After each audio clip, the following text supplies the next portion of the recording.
तो इस प्रकार ये हमारे रीतिकाल के प्रिय विद्यार्थियों, हम रीतिकाल के संबंध में पढ़ रहे थे। रीतिकाल की प्रमुख विशेषताओं में अब ये अंतिम छोर में हम पहुंच रहे हैं।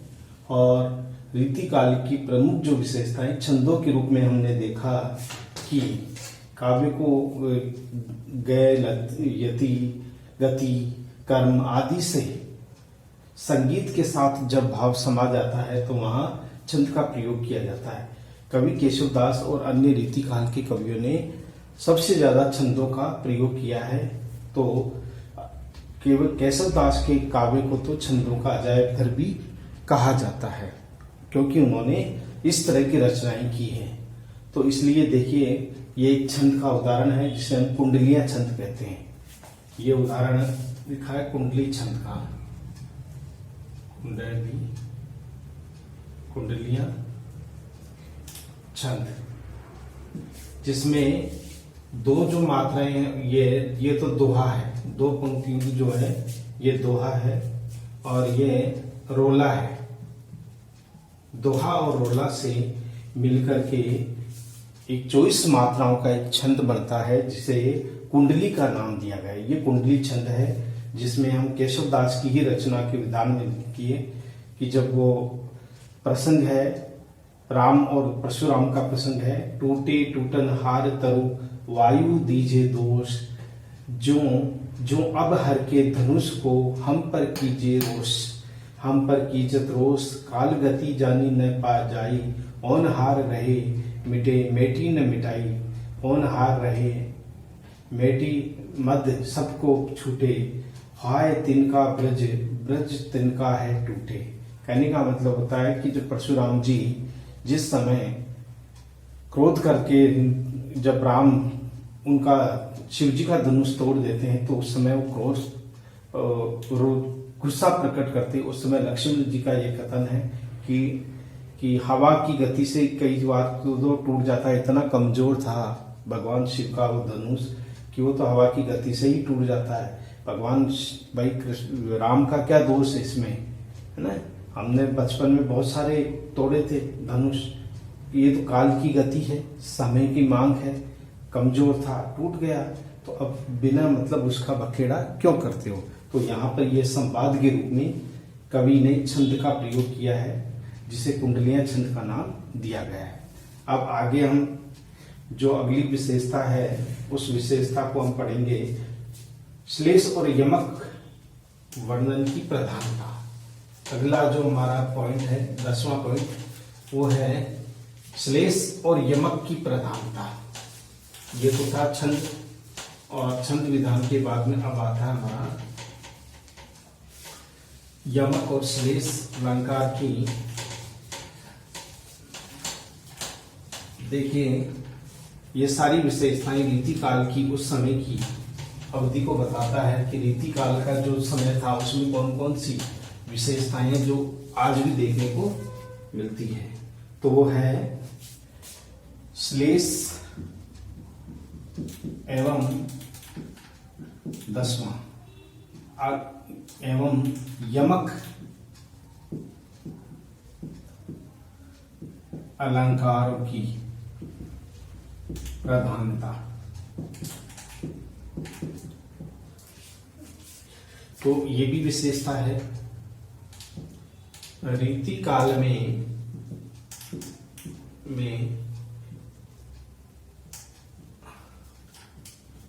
कवियों ने काव्य को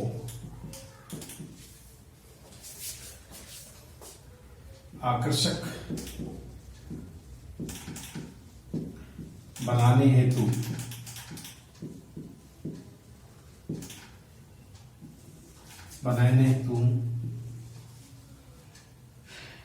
श्लेष एवं यमक अलंकारों का प्रयोग किया है, प्रयोग किया है। बिहारी देव तथा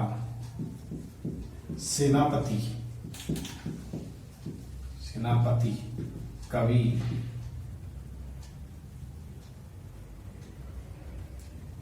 केशवदास, इन सभी कवियों ने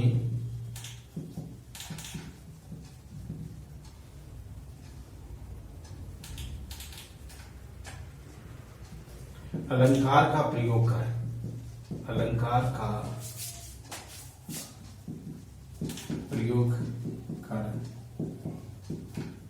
काव्य में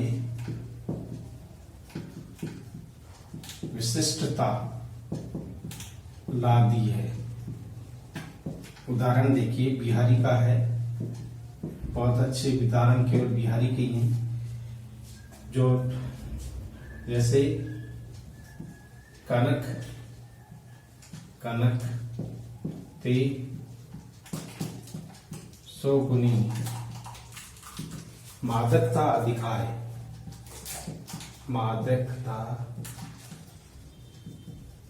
अधिकाय, वो पाए बोराए,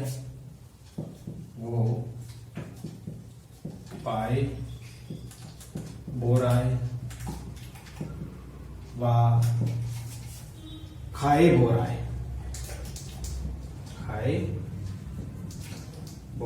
बोराए का मतलब होता पागल हो जाना, अर्थात ये था इसमें यमक। और अब श्लेष देखिए, श्लेष अलंकार में एक से अधिक अर्थ प्रकट करता है, तो वहां तो ये श्लेष का हम ले सकते हैं बिहारी का, ये मेरी भाव बाधा हरो, मेरी भाव बाधा हरो,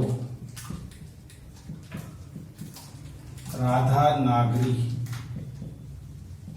सोए, जातन की झाई परे,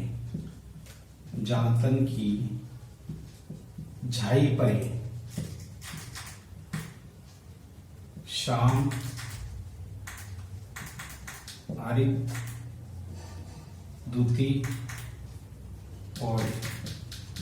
तो इस प्रकार से ये यमक और श्लेष अलंकारों का प्रयोग करते हुए, यानी कवि सेनापति ने भी अपनी जो ऋतु वर्णन में या अन्य प्रकार के वर्णन में श्लेष वर्णन ही सबसे ज्यादा किया है। हम सेनापति का भी एक अच्छा उदाहरण ले सकते हैं, क्योंकि उनका प्रिय अलंकार था श्लेष अलंकार। लेकिन प्रसिद्ध अगर हम बात करें तो बिहारी के दोनों दोहे जो निकट है, याद करने की दृष्टि से भी बहुत अच्छे रहेंगे। तो इसलिए कनक कनकते सोगुनी, कनक यानी सोना, कनक यानी दथुरा, दोनों में मादकता होती है, दोनों में आकर्षित करते हैं लोगों को अपनी ओर। वो पाए बोरा है, वो खाए बोरा है। कोई तो उसको रुपया धन दौलत को प्राप्त करके क्या करता है, पागल हो जाता है, और कोई धतूरे को खाकर पागल हो जाता है। दोनों में ही मादकता है, दोनों में ही नशा है। मेरी भव बाधा हरो, यहाँ पर पति का भी स्तुति है और साथ ही साथ संसार की समस्त प्रकार के कष्टों का निवारण करने के लिए ईश्वर की आराधना की गई है। और श्याम हरि दूती हुई, श्याम यानी कृष्ण काले रंग के, राधा नागरी, सो नागरी का मतलब होता है चतुर। तो इस प्रकार से हरिदूती जो शब्द है, श्याम हरिदूती, श्याम का मतलब होता है काला, हरित यानी हरा, दूती यानी चमक हो, यानी हो जाता है। कहने का मतलब होता है कि यहाँ एक प्रसन्नता के लिए है और दूसरा है कृष्ण के लिए है, कृष्ण की प्रसन्नता के लिए, और दूसरा श्याम वर्ण के लिए, शरीर के लिए। तो यहाँ पर दोहरा अर्थ देता है, इसलिए वहां श्लेष अलंकार का प्रयोग किया जाता है। तो इस प्रकार से यमक और श्लेष अलंकार की प्रधानता भी हम ये कह सकते हैं कि इसमें मूल रूप से देखी गई है। अब देखिए, इसमें आता है अगला, हम पढ़ेंगे, अगला वर्णन है वो है प्रेम, यानी कि हम ये कह सकते हैं कि कवियों ने लक्षण ग्रंथों का निर्माण भी किया है। तो लक्षण ग्रंथ के लिए लेते हैं कि लक्षण ग्रंथ विशेषता है, 11वीं विशेषता है लक्षण ग्रंथों की रचना।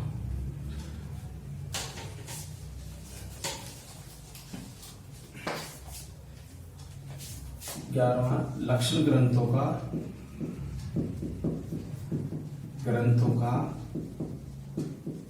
निर्माण। लक्षण ग्रंथ यानी ये शास्त्रीय ग्रंथ होते थे।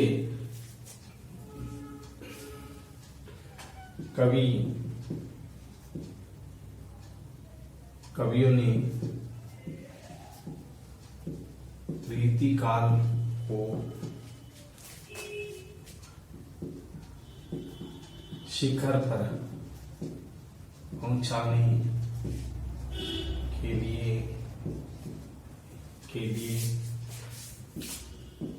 लक्षण ग्रंथों का निर्माण भी किया है। कवि रीति काल को शिखर पर पहुंचाने के लिए लक्षण ग्रंथों का निर्माण भी किया है, जिनका हम ये कह सकते हैं कि लक्षण ग्रंथों में निर्माण किया है। काव्य में रोचकता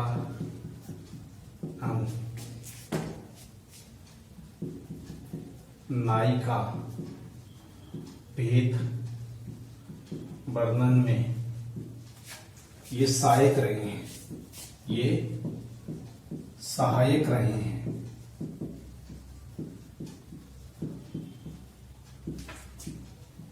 आचार्य कवियों ने सर्वाधिक लक्षण ग्रंथों की रचना की है, यानी कि लक्षण ग्रंथों की रचना की है।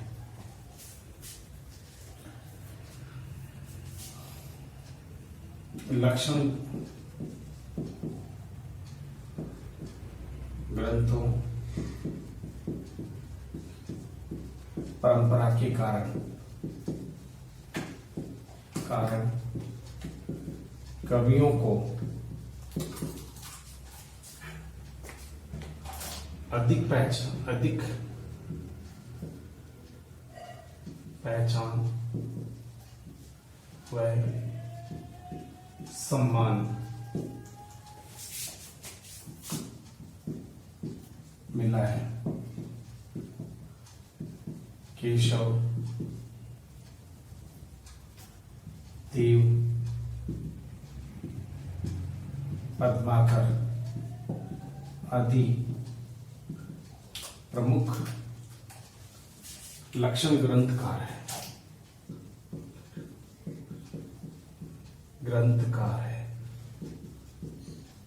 ये सारी विशेषताएं लक्षण ग्रंथ की हम देख सकते हैं कि किस तरह से लक्षण ग्रंथों की रचना उस समय काव्य को रोचकता प्रदान करने के लिए, नायिका भेद का वर्णन करने के लिए और कवि आचार्य प्रदान करने के लिए इन लक्षण ग्रंथों का निर्माण किया गया था। अब जो अगली विशेषता है वो है 12वीं, वो है ब्रज भाषा का प्रयोग। ब्रज भाषा का प्रयोग भाई रीति काल के काव्य रचना,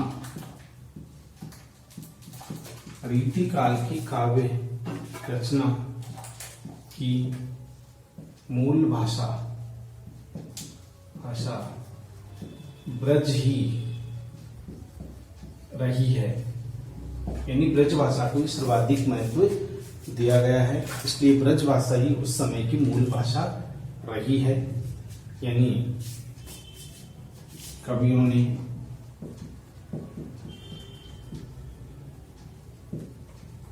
ब्रज भाषा में संपूर्ण ग्रंथों का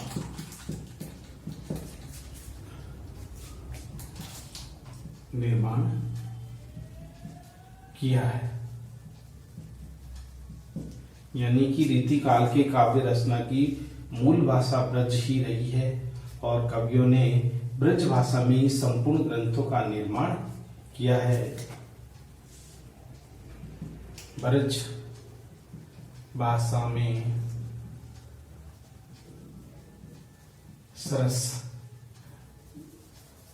ब्रज भाषा में सरसता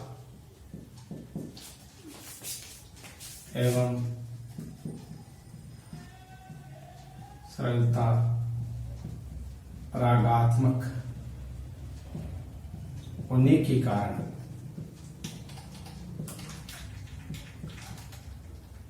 काव्य की भाषा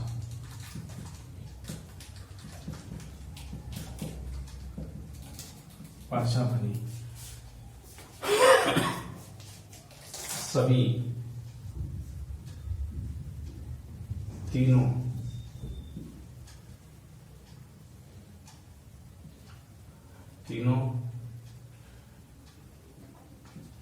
तीनों श्रेणी की रीति कवियों ने ब्रज भाषा को ही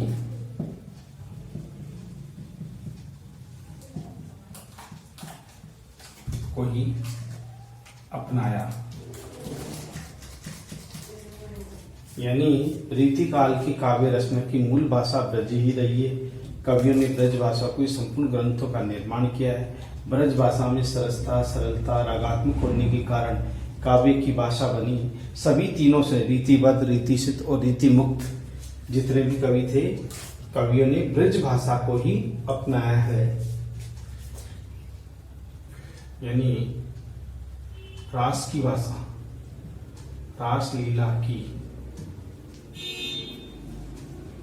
भाषा भी यही रही है। कृष्ण का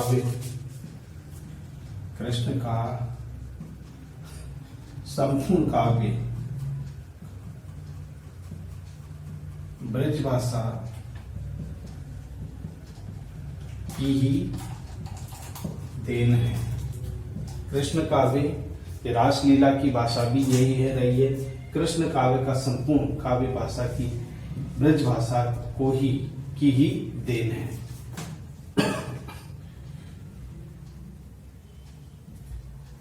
दरबारी संस्कृति में ये भाषा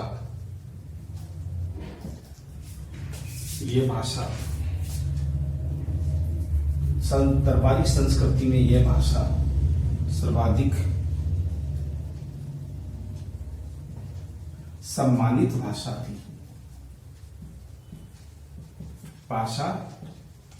रही है। दरबारों की शान शौकत बढ़ाती थी। दरबार में काव्य रचना लिखे करते थे कवि। उन सभी काव्य रचना के लिए ये भाषा प्रमुख रही है।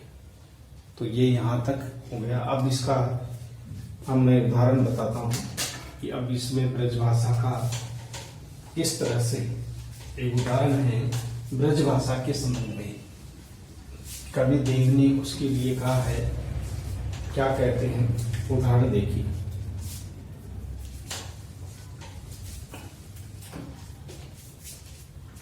उदाहरण है 12वीं का है ये उदाहरण है।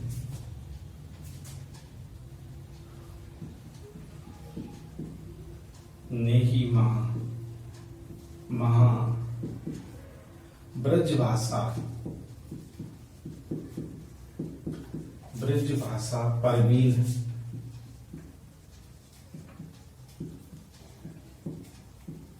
ओ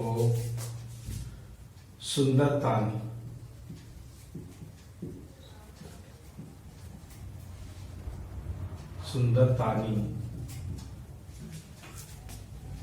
के भेद जाने, सुंदरतानी के भेद जाने।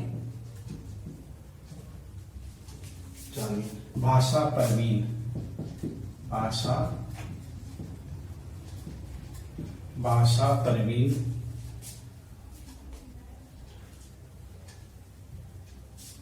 भाषा प्रवीण,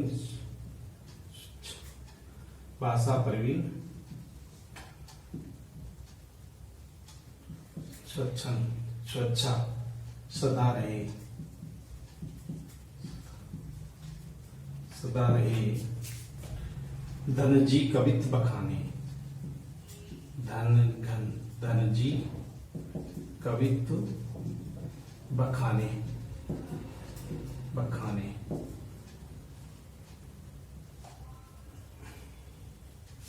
तो इस प्रकार नेही माँ ब्रज भाषा परवीने सुंदर तानी के वेद जाने, भाषा परवीने सुच्छा सदा रहे, धन जी कवित्व बखाने। कवि घनानंद के लिए भी है, घनानंद के लिए भी कि घनानंद जी की ने भी अपनी कवित्व का जो बखान है वो ब्रज भाषा में ही किया है। ये प्रवीण कवि की एक विशेषता है। कवि प्रवीण, जो प्रवीण होता है, दक्ष होता है, जिसने ब्रज भाषा के अंग प्रत्यंग के बारे में जो जानता है, ब्रज भाषा के सुंदर वेदों को जानता है, वही ब्रज भाषा को अपना सकता है। तो यहाँ पर ब्रज भाषा की प्रशंसा की गई है, ब्रज भाषा के महत्व को दिखाया गया है, ब्रज भाषा के महत्व के बारे में वर्णन किया गया है। अब आता है हमारा वो जो अगली विशेषता है, जो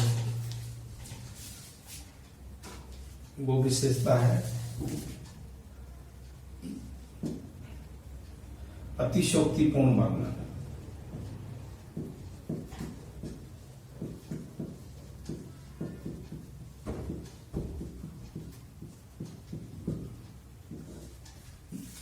अतिशयोक्तिपूर्ण वर्णन। रीति काव्य में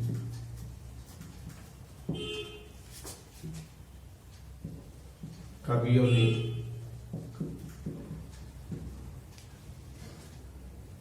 अपने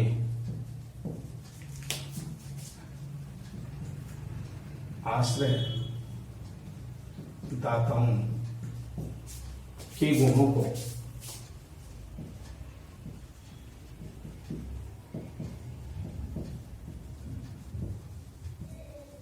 अतिशयोक्ति रूप में प्रस्तुत किया है।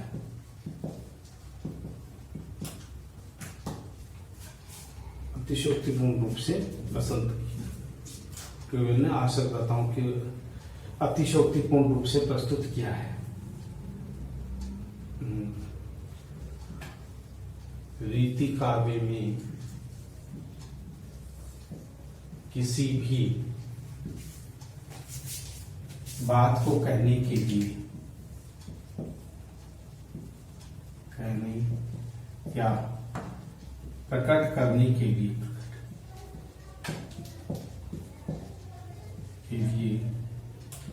विशिष्ट गुण होना चाहिए।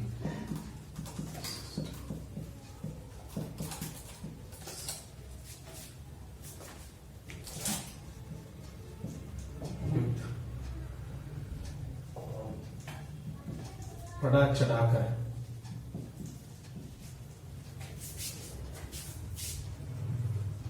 कहे जाने वाले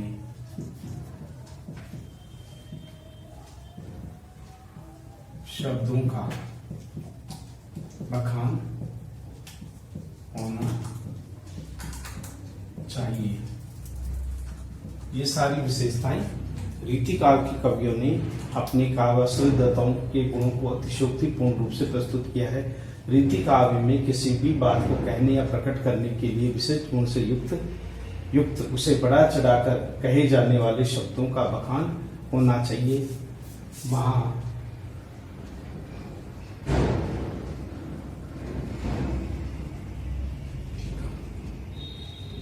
सबसे अधिक वर्णन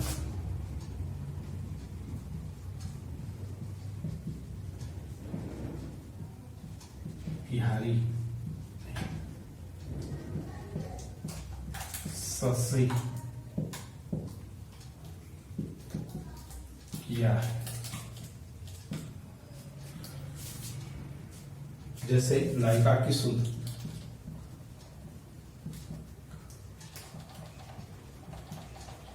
सुंदरता का वर्णन देखिए। नायिका की सुंदरता का वर्णन देखिए किस रूप में ये प्रकट हो रहा है। तो ये दोहा है मंगल बिंदु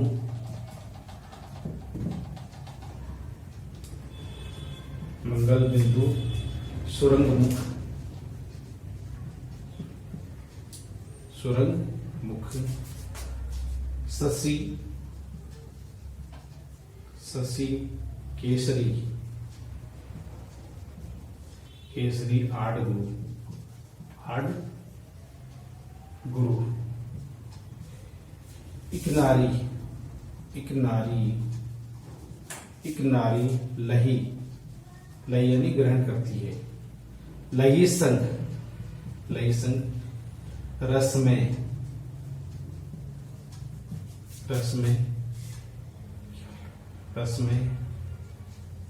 किया लोचन जगत। तो इस प्रकार से एक नायिका की रूप सुंदरता की यहाँ चर्चा की गई है कि मंगल के समान सुंदर यानी अपने मुख चंद्रमा के समान मुख पर लाल बिंदी यानी मंगल की तरह उसने अपनी और ललाट पर तिरछे जो आड़ गुरु यानी ललाट पर दो तिरछी रेखाएं बनी हुई है वो बृहस्पति ग्रह की तरह है, गुरु है। यानी एक स्त्री में मंगल ग्रह का प्रभाव और शुक्र यानी गुरु यानी बृहस्पति ग्रह का प्रभाव दिखाई दे रहा है। एक नारी लई संग रस में किए लोचन, सारे संसार को उसने अपनी आंखों के जादू से प्रभावित कर दिया, आनंदमय बना दिया उसको। जो कोई देखता है वो उसकी सुंदरता में डूब जाता है। तो यहाँ अतिशयोक्तिपूर्ण रूप से वर्णन है। इसमें ग्रह नक्षत्रों का प्रभाव भी एक नारी में दिखा दिया है जो अतिशयोक्तिपूर्ण वर्णन है। तो इस प्रकार ये जो है इस प्रकार हम ये कह सकते हैं ये सारी विशेषताएं जो हैं वो मूल रूप से रीतिकाल के काव्य धारा में हम देख सकते हैं। तो अब हम ये कह सकते हैं कि ये काव्य धारा आज भी अपने कर्तव्य पथ पर अग्रसर है और इसमें आज भी इसकी प्रशंसा की जाती है। तो इस प्रकार अब हम कह सकते हैं निष्कर्ष। इस प्रकार रीति काव्य की ये सभी विशेषताएं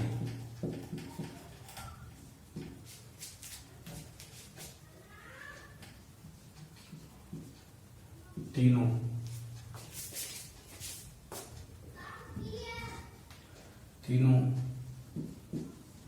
रीति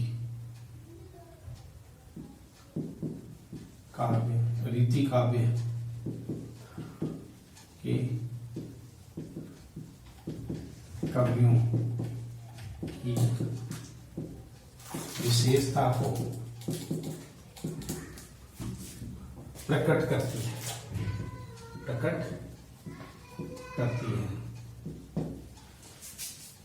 तो इस प्रकार रीतिकाल दरबारी संस्कृति का काल होने के कारण श्रृंगार एवं नारी सौंदर्य को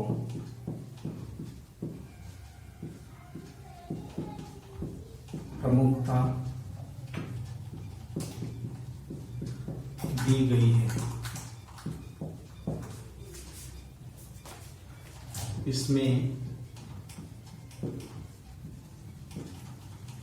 भाव पक्ष के स्थान पर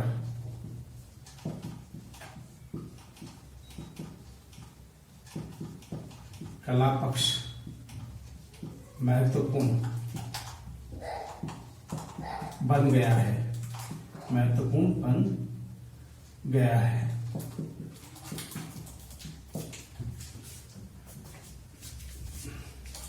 नायिका भेद, नायिका भेद, नक्षिक वर्णन, नक्षिक वर्णन, नारी सौंदर्य,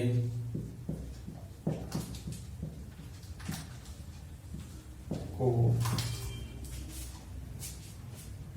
इस काल में सर्वाधिक महत्व दिया गया है।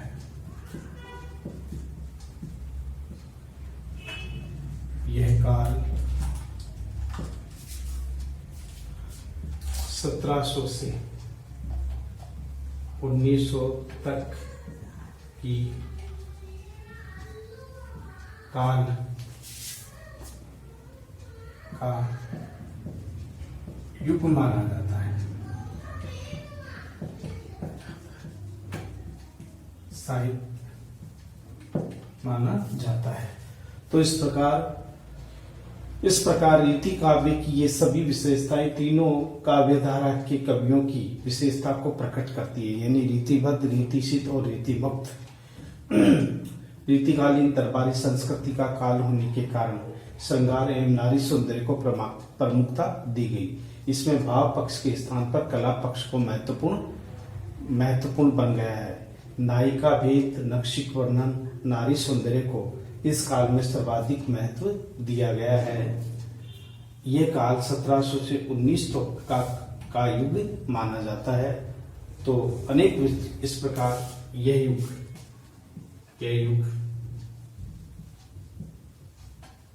अनेक विशेषताओं को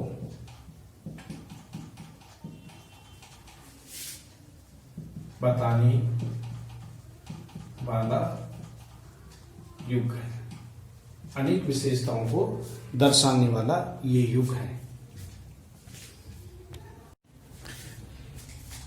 तो इस प्रकार यह जो युग है, ये रीति काल की समस्त विशेषताओं को प्रकट करने वाला ये युग है।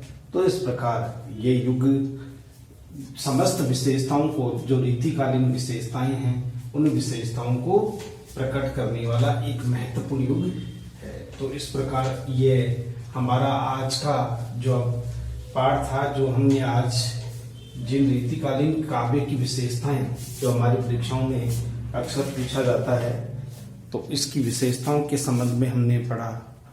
प्रिय विद्यार्थियों, रीति काल का जो युग है, जैसे कि हमने पढ़ा कि रीति काल के युग में सर्वाधिक महत्व था श्रृंगार का। और दूसरी बात है कि रीति काल के जितने भी कवि थे, वे सभी कवि श्रृंगारिकता की ऐसी चाल चल रहे थे कि सभी ने, चाहे वो रीतिबद्ध हो चाहे रीति मुक्त हो, सभी ने रीति काव्य धारा को सुदृढ़ करने के लिए श्रृंगारिकता को प्रधानता दी। चाहे आप रीति मुक्त को ही देख लो, उन्होंने भी नारी सौंदर्य को प्रधानता दी है। चाहे रीतिबद्ध को देख लो या रीति सिद्ध को देख लो। आप बिहारी है, बिहारी ने भी नायिका की सौंदर्य का अद्भुत चित्रण अपनी काव्य बिहारी सत्संग में किया है। तो ये सारी विशेषताएं। दूसरी बात है, इस युग में दरबारी संस्कृति होने के कारण जो एक साहित्य, सभ्य साहित्य होना चाहिए, वैसा साहित्य नहीं हो सका। कारण ये था कि उस समय औरंगजेब जैसे देश में दूसरे विदेशी आक्रमणकर्ता आ गए थे, जिन्होंने अलग अलग क्षेत्रों पर भारत को खंडित करने का संकल्प दोहराया। वहीं हमारे कवि भूषण ने औरंगजेब के बारे में लिखा है। औरंगजेब को पराजित करने में शिवाजी ने अपनी तलवार के बल पर हिंदू धर्म की रक्षा के लिए वो आगे आए थे। तो इस प्रकार की जो घटनाएं हैं जो इतिहास में घटी है, उसको भी रीति काल काव्य में प्रमुखता दी गई है। दिखाया गया है कि किस तरह से रीति काल की ये जो धाराएं हैं, चाहे वो रीतिबद्ध हो, रीति मुक्त हो या रीति सिद्ध हो, उन्होंने लगभग वही परंपरा का अनुसरण किया है जो रीतिबद्ध ने किया, रीति मुक्त ने किया और रीति सिद्ध ने किया। यानी कुछ में समानताएं मिलती है तो कुछ में उनकी विविधताएं भी देखी जा सकती है, अंतर भी होता है। तो जहां हम बात करें बिहारी की, तो बिहारी रीति सिद्ध काव्य धारा के अंतर्गत आते हैं। वे सभी प्रकार की रचनाओं में अपनी यानी बहुज्ञता का परिचय देते हैं। वो किसी लीक को या परंपरा को मान करके नहीं चलते। लक्षण ग्रंथों की रचना उन्होंने नहीं की, ऐसा माना जाता है। और सतसई जो नामक उनकी रचना है, बिहारी सतसई के नाम से, जिसको काफी प्रसिद्धि मिली है, इस एक रचना के आधार पर बिहारी जी को साहित्य में विशिष्ट पहचान मिली है। उन्होंने उस दरबारी संस्कृति का और नायिका सौंदर्य का जो बखान या जिस रूप से वर्णन किया है वो अपने आप में अनूठा है। तो रीति काल एक दरबारी काल होने के कारण जो भक्ति का जो रूप था वो भी यहाँ समाप्त हो गया था। भक्ति का जो रूप था, पहले राम भक्ति को एक आदर या भाव से देखा जाता था, कृष्ण भक्ति को सम्मान मिलता था, लेकिन यहाँ रीति काल में आकर के भक्ति का जो स्वरूप था वो समाप्त हो गया। एक नायक नायिका के रूप में भक्ति का उदय हुआ, एक नई भक्ति का संचार हुआ, जिसमें वासना की गंध थी, जिसमें वास्तविक रूप से जो साहित्य लिखा जाना चाहिए, जिस शुद्ध रूप से, वैसा शुद्ध रूप साहित्य देखने को बहुत कम मिलता है। दरबारी संस्कृति होने के कारण वहाँ सुरा और सुंदरी का सर्वाधिक प्रयोग होता था। कविताएं सुरा और सुंदरियों पर लिखी जाती थी। कविताओं का जो रूप था वो विकृत हो चुका था और बदले में वो धन दौलत कुछ न कुछ चाहते थे। जीवन व्यापन दरबारी संस्कृति में ही किया करते थे। कुछ जो स्वच्छंद प्रवृत्ति के जैसे घनानंद जैसे कवि थे, उन्होंने अपनी स्वच्छंद प्रवृत्ति को जरूर अपनाया, लेकिन वो दरबारी में अधिक समय तक टिक नहीं सके, उन्हें दरबार से बहिष्कृत कर दिया गया। तो इस प्रकार की घटनाएं, कवि देव थे, आभूषण हैं, पद्माकर, आलम, ये जितने भी कवि है, केशव दास है, इन सभी कवियों ने इस रीति परंपरा को, रीति काव्य की विशेषताओं को प्रमुखता प्रदान करने में अपनी महत्वपूर्ण भूमिका निभाई है। रामचंद्रिका जो रचना है केशव दास की, संवाद योजना के कारण, अलंकार की विशिष्टता के कारण और छंदों की विविधता के कारण आज भी हिंदी साहित्य में अपनी महत्वपूर्ण स्थान रखती हैं। तो इस प्रकार रीति काल अपने आप में एक नई युग धारा का काल था, जिसकी विशेषताएं हमने देखी। श्रृंगार अलंकार के रूप में, अतिशोक्ति के रूप में, छंदों के रूप में और नायिका सौंदर्य के रूप में, लक्षण ग्रंथों के रूप में, नायिका भेद के रूप में, तो अलग अलग जितनी भी विशेषताएं थी, या ब्रज भाषा का प्रयोग, ये रीति काल की मुख्य भाषा थी, क्योंकि एक ही भाषा में संपूर्ण साहित्य की रचना विधान किया गया था। एक ही साहित्य को वहां लिखा गया था, वो थी भाषा थी ब्रज भाषा। इसी ब्रज भाषा में संपूर्ण साहित्य की रचना का विधान किया गया। तो आज हमने इस चैप्टर में केवल रीति काल की प्रमुख विशेषताओं का बखान किया है, जो परीक्षाओं में बहुत इंपॉर्टेंट है और परीक्षाओं में अक्सर ऐसा पूछा जाता है कि प्रमुख रीति काल की विशेषताओं का उल्लेख कीजिए। रीति काल की कौन कौन सी विशेषताएं हैं जो मुख्य रूप से देखी जा सकती है। तो ये सारी विशेषताएं हमने रीतिकालीन काव्यधारा के अंतर्गत की। तो इस प्रकार यह भक्ति काल की जो धारा थी, उसके पश्चात जो नई धारा आती है उसे रीति काल के नाम से जाना जाता है।